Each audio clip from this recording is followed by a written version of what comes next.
Actually, ano lang to eh. Ginawa ko lang silang yaya. Nitong nag-breed ako ng South, tapos sila pa pala yung magpo-produce ng video. Ano? Siya yung unknown line, siya yung tumapos ng karera kahit unknown line siya. Oh. First siya ng pagudpod Saan club, sir? sa KHPC, Young Bird. Pang ilan sa CS, WRBC? CS, pang-anim siya. Bu- Talagang binigay ko lang dito, dextrose powder, amino acid. Yun lang. Tapos,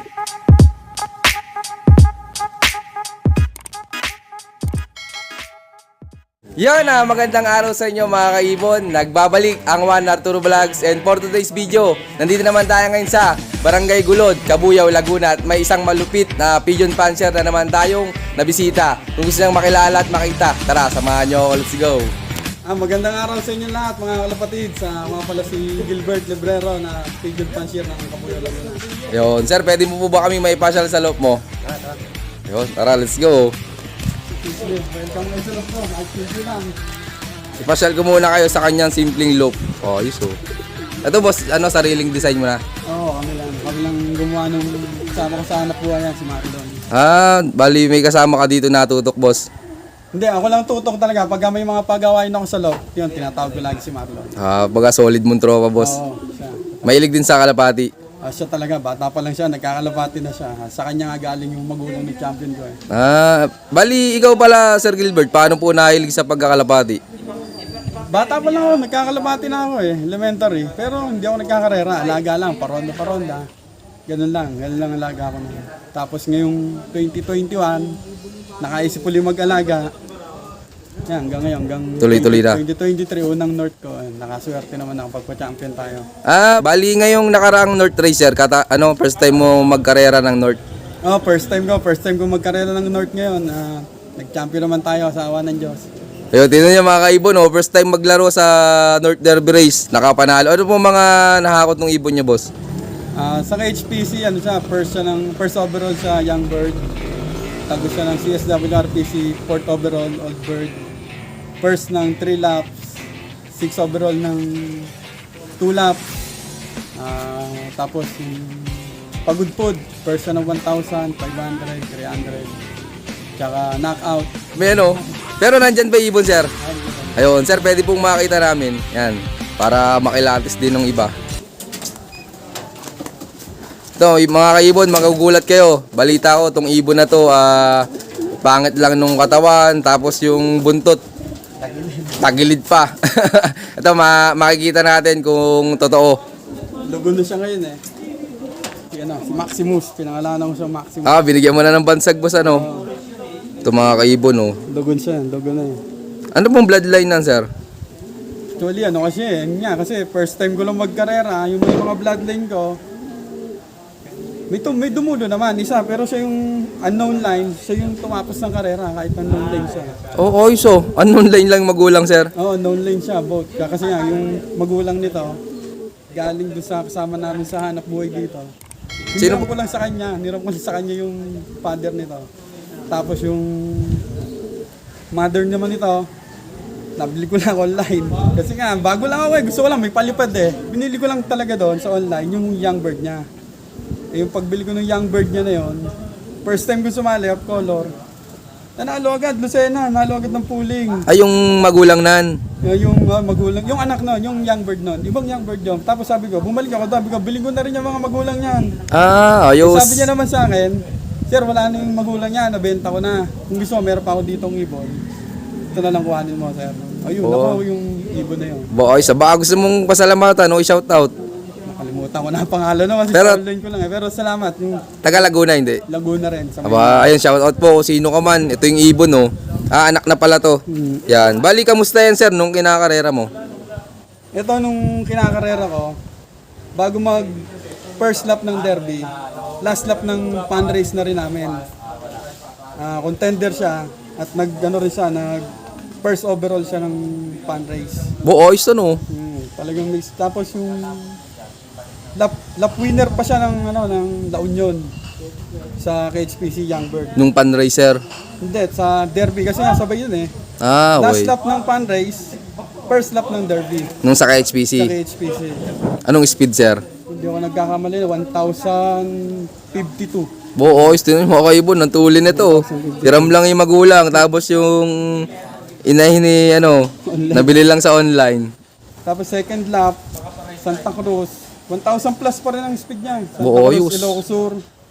Tapos third lap, doon medyo bumaba mga speed, pero ang speed niya pa rin 977. Tapos, ito na, yung fourth lap, Badok, dapat lawag kami noon. Na-cancel ng lawag, di pinapasok. Nagbadok kami. Speed niya doon, nasa 1,000 plus pa rin. 1,022 yata o 1,030 ganyan. Tapos, ano siya noon, sa KHPC, third din siya, third champion, sa lap champion, third. Young Bird. At Burgos, fifth naman siya, fifth. Tapos sa Pagudpud, first siya ng Pagudpud Saan club, sir? sa KHPC, Young Bird. Pang ilan sa CS, WRBC? CS, pang-anim siya. Buot, tinan nyo, talagang ang tuli, no? Pang-anim siya nag-clock. Matuli na, may dulo pa. Ayun, sir, gaano ka pala kasaya, sir, nung dumating yan nung last lap? Sobrang saya, walang paglagyan kasi dahil nakiabang nandito tropang gulod, shout out Team G. Talagang yung suporta nila, nandito sila lahat.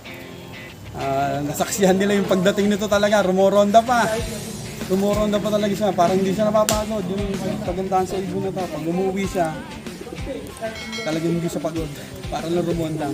Oh, talagang malakas na ibon, sir. Ibon, hindi siya ginagamot masyado, talagang binigay ko lang dito, dextrose powder, amino acid.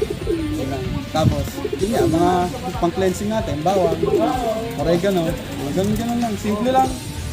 Pero talagang makakasaybo. Kahit ako, napahanga ako sa kanya. Kasi yung mga kasama niyang umuwi, pag inoobserbahan ko, mga durog Hindi man talagang durog, pero siyempre, may kita mo yung bakas ng stress sa ibon. Pero sa kanya, pag nakita mo talaga, parang hindi lumipad ng malayo. Napahanga ako sa ibon na to, kahit ganito itsura nito. Ayan, tingnan nyo mga kaibon, oh. Balik ko nga yung buntot. Iyawa mo nga, boss. Hindi ko buntot. Ayun, oh. Masisira daw kayo din sa ibon na to, tsaka sa hipo. Bakit ba nung hipo, boss? Bangkain pa, bangkain pa to. Yan, talagang wala sa mga ganun-ganun, sir, ano? Talagang mas maganda tumingin sa performance. Pero ikaw po pala, sir, may naging mentor po. May nagiging isang tanungan ako pagka hindi naabot na talaga nung kalaman ko sa mga gamot-gamot, kahit sa mga nanonood na ako online. Pero talagang nagiging tanong ako pagka hindi ko na alam yung gamot. Tuturo din naman siya, shoutout kay Alvin Marks. Yan, natatanong ko yan. Mark Yun. Alvin Yalong. Yan, shoutout sa'yo, boss. Pre. Edi yan, boss, gagawin mo ng breeder mo. Breeder na to. Ang breeder nito, paparis nito, nilaro ko rin pala ng North. Bali, anong lap mo yan binigyan ng asawa, sir? Dire-diretso Mula, Wala training, sila na yung mag-asawa hanggang tumapos sila ng karera hindi nang itlog, boss, nung during race. Yung itlog, pag alam ko mapipisa na, tatanggalin ko na, tinatapon ko lang. Kasi nga, magsusubo sila, may hirapan. Alam ko, may hirapan Kumbaga, pinapatagal mo pa rin na malimliman nila. Oo, para motivate naman yung babae.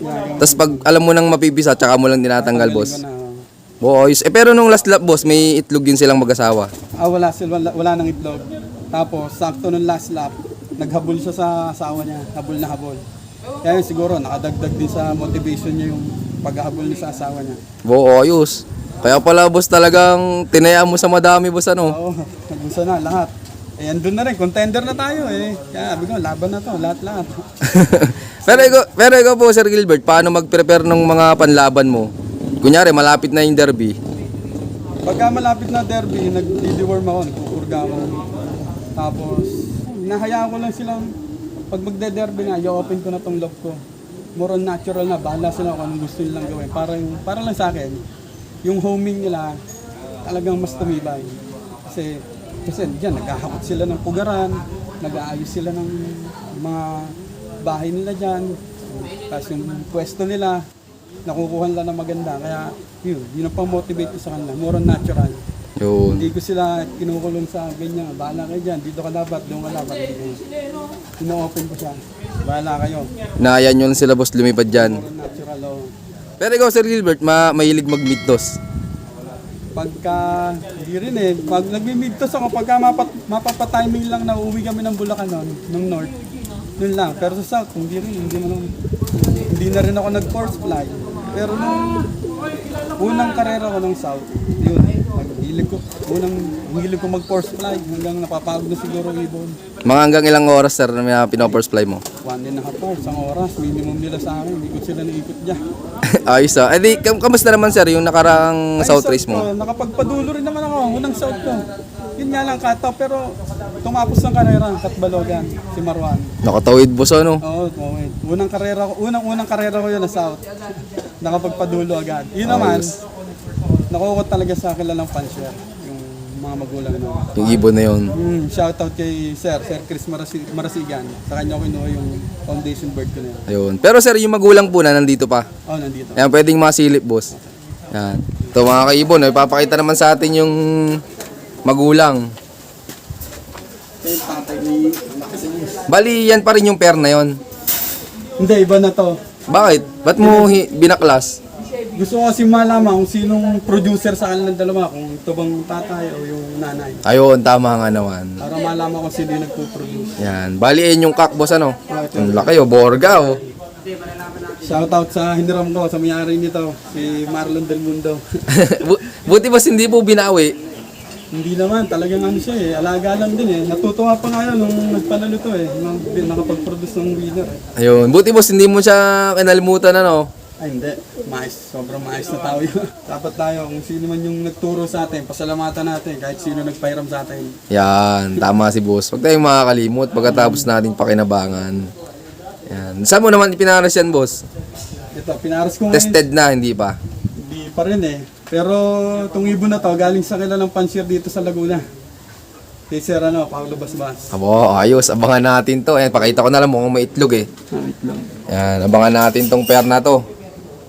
Matetest ni Sir Gilbert kung sinong may winning line sa dalawa. Ito bang kak o yung hen? Nasa yung hen, sir? Andun. Oh, nasa kabila. Ito naman yung hen. Ah, bali ito boss, sinabili mo sa online. Oh, ito. Ay, simple lang din oh. Magkaiba mata. Oo, pwede nga boss. Diba ako Oo nga. Isa orange, isa ano, medyo kulabo. malabong dilaw. Yeah, actually ano lang to eh. Ginawa ko lang silang yaya. Nitong nag-breed ako ng South, ginawa ko pa silang yaya, yung pares nila. Tapos sila pa pala yung magpo-produce ng video. Anong pagdating ng North, o aksidente lang na nakapisa? Tinesting ko sila talaga. Ah. Naka-dalawang clutch na sila. Ang nakasaksak nga doon, comring lang commercial ring. Ah, kaya ano, Pero hinabulan ko lang siya ng may natira ko isang KHPC na ring. Hinabol ko na sa kanya. di hirap na isuot yun, boss. Oo, pero kumasya pa naman. Ah, buti naman kumasya pa. Tapos yung ngayon South, itong pairing na to, ginawa ko lang yaya. Sila pala yung magpo-produce sa akin ng video. may mga ganun talaga tayong mga na-experience. Pero, tuwid yung buntot nito, ano, ba't kaya naging baluktot yung kak na yun? Ayun. Pero sir, gaano po ba kasaya sa pagkakalapati? Talagang masaya magkalapate. Wala kang ibang maiisip pagka nagkakalapati ka eh. Kumbaga talaga yung mga stress mo kahit dami mong iniisip, dami sa mga financial. Pag nandito na ako sa kalapatihan ko, wala na. Ang gaan-gaan na ng pakiramdam ko. Parang smooth na lahat. Kaya iba talaga yung feeling. Lalo na pag galing malayo, umuwi ibon mo, sobrang nakaka-proud, nakakatuwa. Tsaka talagang stress-free. Sobrang. Oh. Pero Sir Gilbert, ikaw po, anong maibibigay mong payo sa mga viewers natin dyan na hindi pa nakakatikim ng panalo? Ay, sa mga kalapatids natin dyan na hindi pa nananalo, patience na. Kumbaga talagang tiwala lang. Kung ano yung pinaniniwalaan yung maganda, kumbaga mag-stick lang kayo daw, huwag kayong basta susuko. Ako kasi, may time din na parang gusto ko na mag-quit nun eh. Pero, pinus ko ng pinus, hindi ako sumuko. Ayan. Nakakaisip pa ako nun eh. Benta ko na lahat yan. Lahat ng ibon ko talaga. Eh, hindi ko alam kung champion ko pala ako. Kaya sana, huwag kayong basta-basta susuko. Huwag yung sukuhan ng pangarap nyo. Mananalo din na, boss. Mananalo din kayo. Ang talagang para sa inyo laban. Yan. Pero Sir Gilbert, tingin mo anong pinakang importante sa pagkakalapati? Para sa akin, ang pinaka-importante sa pagkakalapate, observation. Dapat na-obserbahan mo sila palagi kung okay ba sila, kung bakit tumuglo itong isa. Kumbaga ako, lagi ako nandito eh. Yung tindig ng ibon ko, alam ko lang pag may nararamdaman eh. Kumbaga na ikukorek ko kagad sila kasi diyan lang naman trabaho ko sa harap. Umagat ang hali-hapon, nasisilip ko talaga sila. Kumbaga ako, tutok talaga ako sa kanila. Kaya pag nakita ko yung isang ibon ko, pumangit ang tindig, umurong ang leeg, may mali sa kanya, nagagamot ko kagad. Ayos, ang galing ni sir. Talagang nagbibigay ng time. Kaya kayo, magbigay din ng time sa mga ibon nyo. Swerte lang at hanap buhay natin din nandiyan lang naman, kaya nakakatuto ako sa ibon. Yun, thank you sir. Muli po ako si Gilbert Librero, Pigeon Pansier ng Gulod Kabuy, Laguna. I love this game. Yun na, maraming salamat nga pala sa patuloy niyong suporta mga kaibon. At siyempre, Boss Gilbert, salamat din po sa pag-unlock na makapag-loop visit sa'yo. Ayun sir, baka po pala may mga gusto kang shoutout dyan. Oy, shoutout. Una sa asawa ko, hindi pwedeng kalimutan. Ayun, Kaya, shoutout din sa presidente namin sa HPC, kahit sobrang busy, Sir Mark. Shoutout sa inyo. Salamat sa pag-asikaso. Shoutout Team G, kay Consi Kelmar, Matulan, shoutout. Kay classmate Dexter Gotengo. Shoutout din sa Team G, ang dami nyo eh. Shoutout din sa inyo lahat. Sa Team Gulod, yun nga, shoutout. Nandito, sa mga tropa nandito, shoutout sa inyo lahat. Okay na sa boss. At yan, meron nga pala tayong kasama dito na malulupit din na pigeon panzer ito. Pinakang uno, taga Kabuyaw din.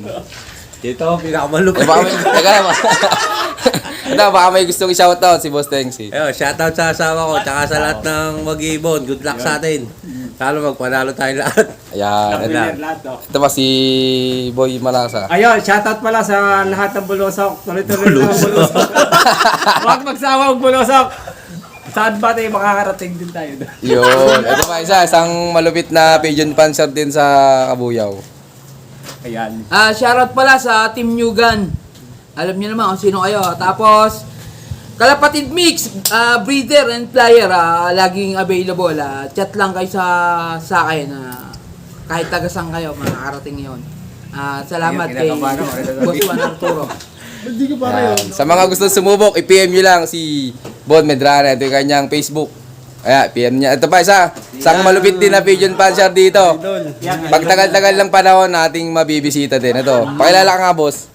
Ako nga pala si Argel Milenres, ang may-ari dati ng John Chloe, Jerome, tsaka ngayon ay Milenres Game Birds.